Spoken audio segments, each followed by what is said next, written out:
이번 설 연휴 기간 동안 여야 가리지 않고 민심을 끌어안기 위한 분주한 행보를 보였는데요. 설 민심은 추운 날씨만큼이나 매서웠던 것으로 전해집니다. 이 정쟁보다는 서민 경제를 살려달라 이런 주문이 많았다고 하고요. 북한의 미사일 발사에 대한 이야기도 많았다고 합니다. 설 민심 어떻게 들으셨습니까? 유기준 새누리당 의원, 전병헌 더불어민주당 의원 차례로 연결해 보겠습니다. 계속해서 이 청취자 여러분 의견은요. 문자 샵 0945로 보내주시면 됩니다. 짧은 문자 50원, 긴 문자 100원에 정보 이용료가 있습니다. 설 민심 어떻게 들으셨습니까? 유기준 새누리당 의원과 함께합니다. 의원님 안녕하세요. 네, 유기준입니다. 안녕하십니까? 네, 자 이번 설 연휴 동안 많은 지역 주민들을 만나셨을 텐데 정치, 국회, 새누리당에 대해서 가장 많이 들은 이야기는 뭐였나요? 예, 좀 전에 그 앵커께서 말씀하셨는데요. 경제가 잘 되게 노력해달라. 국회가 지금 역할을 못하고 있는데 경제를 위해서 제 역할을 해라. 대체적으로 그 제 역할을 하지 못하고 있는 국회에 대한 질타를 많이 해주셨고요. 또 그 어려운 사람들을 생각하는 그런 정치가 이루어져야 된다. 그런 말씀까지 해주셨고, 조금 더 말씀을 드리면 입법기관인 국회가 지금 선거 획정도 못하고 또 이제 법안 처리, 중요한 법안 처리도 못하고 있는 이런 점들에 대해서 국회 선진화법도 개정돼야 된다. 이런 말씀까지 좀 있었습니다. 그렇군요. 또 국회의원이시니까 입법부인 국회에 대한 주문들이 많이 쏟아졌겠습니다만 이 설 밥상에서 보니까요. 저희 가족도 어려운 경제 얘기가 참 많더라고요. 경제를 살려달라 이런 주문 많았을 것 같은데 어떻게 들으셨어요? 네, 그렇습니다. 지금 그 전체적으로 세계 경제도 굉장히 어렵고 특히 이제 중국 같은 그 우리나라와 가장 관련이 있는 나라들도 경제도 안 좋은데 네. 또 이 경제를 활성화할 수 있는 법안이라든지 또 일자리를 창출할 수 있는 법안 또 이런 것들에 대해서도 국회가 지금 여러 가지 노력을 해야 될 그런 형편인데 이 법안 처리가 안 되는 모습이 너무나 안타깝다. 이렇게 말씀하시고 아까 말씀드린 대로 그 굉장히 좀 그 질타를 하시는 그런 네. 모습들이었고 또 한편으로는 이제 우리 서민 경제와 지역의 소상공인을 위해서 필요한 지원을 해야 이 꺼져가는 경제의 불씨를 살릴 수 있을 것이다 이러면서 여러 가지 정부 또 국회 차원의 다양한 지원을 이렇게 많이 말씀하셨습니다. 네, 자 지금 말씀 주신 것처럼 이 정치와 경제에 대해서 절박하면서도 다양한 이 주민들의 요구 들으셨는데요. 의원님 주로 어떤 이야기로 답을 주셨나요?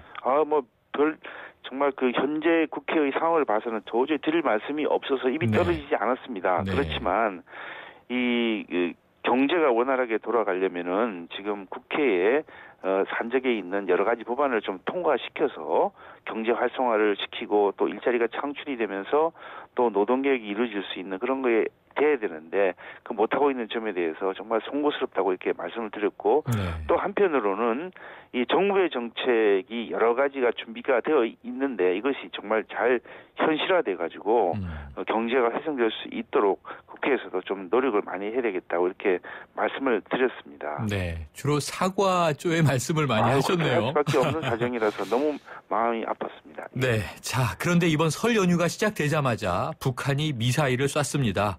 이 주민들 불안감 많이 토로하셨을 텐데 어떻게 들으셨습니까? 네, 지난번 핵실험에 이어서 또 이번에 그 미사일까지 발사해가지고 이게 이제 분노의 차원을 넘어서 이 북한의 도발을 이제 원천적으로 끌어내기 위한 근본적인 해결이 필요하다라는 그런 주문이 많이 있었고요. 네. 특히 이제 북한의 스폰서 국가라고 할 수 있는 중국을 설득해서 이제까지 이제 그 안보리의 성명이라든지 안보리 귀탄 이 정도 해서 끝내는 게 아니라 정말 실효성 있는 대북 제재에 함께 나가서 북한이 다시는 이런 일을 벌이지 못하고 특히 북한 핵을 이제는 더 이상 문제를 완전히 해결하는 게 그 필요하다. 이런 말씀들을 많이 하셨습니다. 네, 그렇군요. 자, 유 의원님 이 국회 외교통일위원회 소속이시잖아요. 네, 그렇습니다. 설 연휴 마지막 날인 어제 국회 본회의에서 북한의 미사일 발사 규탄하는 결의안 채택되지 않았습니까? 네. 어떤 요구가 담겨 있습니까? 예, 먼저 설날에 우리 담당 상임위인 외통위가 열려서 그랬었죠. 먼저 결의안이 마련돼서 거기서 채택이 됐고 또 어제 2월 10일 설 연휴 끝날 날에 본회의에서 이제 결의안이 채택이 되었는데요. 제목은 북한의 장거리 미사일 발사 규탄 결의안인데요. 한마디로 그 장거리 미사일 발사 실험을 규탄하고 또 북한에 대한 실효적 제재 또 북핵 문제의 근본적 해결을 촉구하는 그런 내용들이 들어 있고요. 또 이렇게 한 것은 설 연휴 마지막 날에 이렇게 긴급하게 본회의를 열어서 이 결의안을 채택한 것은 그만큼 시급하고 중대한 사안인데요.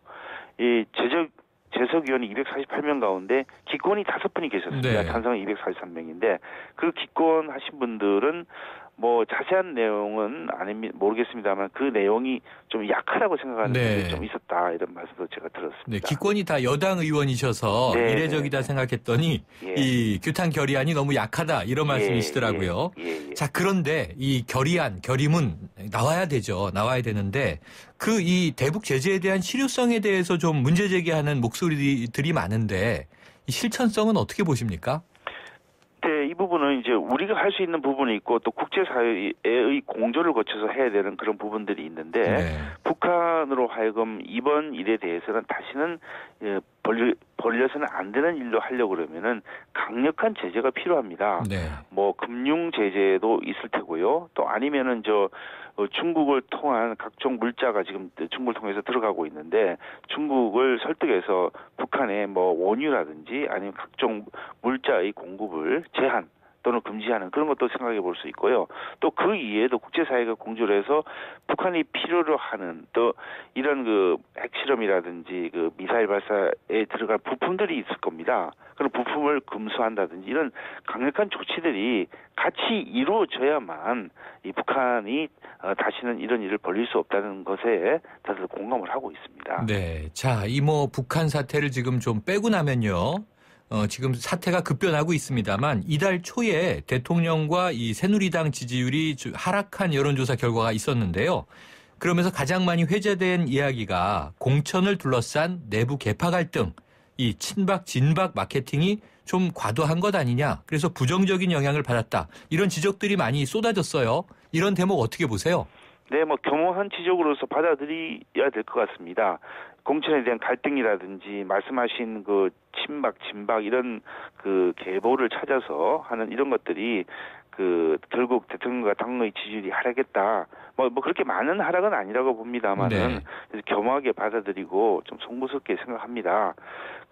이 모든 것이 저희들 노력이 부족을 했고 또 어떻게 보면 지금 국민들께서 듣고 싶고자 하는 또 정치권에 바라고자 하는 것과는 다른 방향의 정치 형상이 벌어지는 것이기 때문에 이런 일이 만들어진 것에 대해서 다시 한번 송구스럽다는 말씀을 드리고요. 하지만 이 진박이나 친박 이런 마케팅은 좀 실체가 없는 그런 것입니다. 그래서 이것을 다시는 그런 걱정을 안 하시도록 국민들께서 더욱 저희들이 자중을 하고 앞으로 이제 공천관리위원회가 이제 발족이 돼서 이제 선거 준비에 들어갔고 머지않아 선거가 획정이 될 것으로 이렇게 봅니다. 그래서 후보자의 자질을 잘 보고 또 국민들께서 선택을 할 수 있는 그런 사람이 공천이 될 수 있도록 많은 노력을 기울이겠습니다. 네, 그러면 이게 다음 주부터 말씀하신 대로 공관위를 중심으로 예비 후보자 면접 실시되잖아요. 네. 당원 당규에 따라서 부적격자를 가려내겠다. 또 이항구 위원장의 일성도 있었고 현역 물갈이가 시작되는 거 아니냐 이런 해석이 있는데 어떻게 좀 좋은 공천 만들 수 있다고 생각하세요? 네, 한마디로 이제 그 당선 가능성이 있는 후보가 우선이 돼야 될 테고요. 근데 그 과정에는 여러 가지 후보의 자질이라든지 후보가 이제 우리 당에 대한 어떤 애당심이라든지 또 아니면 지금 현재 어려운 경제를 극복할 수 있는 그런 자질을 갖고 있는 여러 가지를 보고 평가를 해야 되는 그런 것이고 또 막상 공천이 되는 그런 사람들이 나중에 보면은 우리 당의 총선 승리가 될 수 있는 그런 사람이 되는 그런 것을 기초로 해서 공천이 이루어져야 될 것으로 보고 있습니다. 네, 의원님 잠깐 아까 여론조사 얘기를 해서 방송 규정상 말씀드려야 될 것 같으네요. 이 리얼미터 조사였고요. 2월 1일에서 3일까지 1,515명을 대상으로 표차 95% 신뢰 수준에서 플러스 마이너스 2.5%포인트인데요. 이 박근혜 대통령 국정수행 지지도가 41.9%. 그래서 전주 대비 2.9%포인트가 하락한 이 이야기를 가지고 말씀을 드렸던 겁니다. 네. 의원님 마지막으로 짧게요. 지금 그럼에도 불구하고 지금 선거구 획정 문제 제자리 걸음이고요. 쟁점 법안 안 풀리고 있잖아요.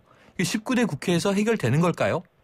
예, 그 더 이상 시간이 없을 겁니다. 이게 그 20대 총선을 위해서는 선거구 획정 문제가 반드시 그 처리돼야 되는데 그 시간이 이미 많이 지나가고 있습니다. 네. 그래서 아마 이제 10일 날 여야 회동을 했습니다. 그 네. 3대3 3+3 회동을 해가지고 네. 또 19일과 23일 본회의 개최 합의를 했는데 아마 그때는 19일 또는 23일에 쟁점 법안과 선거구 획정을 위한 일정이 이루어져서 정말 늦었지만은 아마 이제 더 이상 늦어지면 안 되기 때문에 경제활성화법이라든지 노동개혁법이라든지 테러방지법, 국가인권법 이런 것들에 대해서 아마 여야가 합의안이 도출될 것으로 보고 있고 또한 그 20대 총선을 위한 선거구 획정이 아마 그 전까지는 이루어질 것으로 이렇게 보고 있습니다. 알겠습니다. 기대해 보겠습니다, 의원님. 오늘 말씀 감사합니다. 노력하겠습니다. 네네. 지금까지 유기준 새누리당 의원이었습니다.